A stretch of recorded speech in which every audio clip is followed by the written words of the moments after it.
Now, most importantly, why does collaboration matter in cancer care? I think this applies across medicine, right? There's rising complexity in terms of diagnostics, in terms of therapeutics. There are many new machinery, equipment. You will learn about many of these things in the next 2 days as part of the INESO meeting. But as you learn that, you realize it's not so simple to keep in touch. In fact, many of our patients may know more than us thanks to ChatGPT and the AI that's available. So we need to find ways to keep in touch. And one way is collaboration. When we meet each other, we learn new things about our specialties. And that way we can advise our patient better. There's also fragmentation. As we become more specialized, we tend to be fragmented. I was just mentioning last night at our dinner that in my department, there are 68 medical oncologists in one center. So we have to break them into departments by specialty. And the more we realize we break them up, they don't talk so often. The lung cancer doctor will only do lung cancer. The breast cancer will only do breast cancer. So what I enforce in the department is every week, once a week, everyone comes together and we talk about different topics. Because otherwise we will be fragmented. But most importantly, why do we do this? We do it for our patients, right?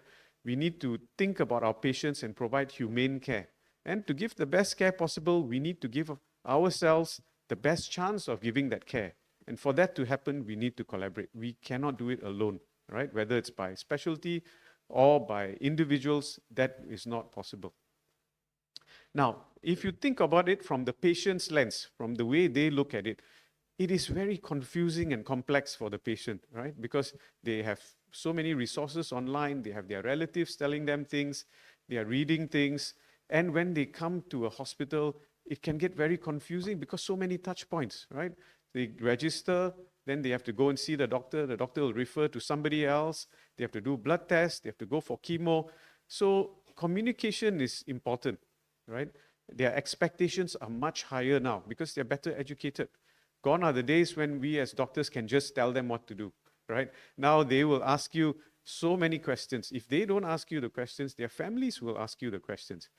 And there are many delays in the system because we work in very constrained, limited, resource-limited environments, right?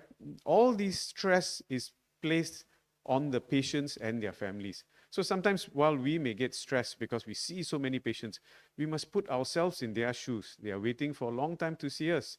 Their families are anxious, they are anxious, right? Because cancer is not an easy diagnosis.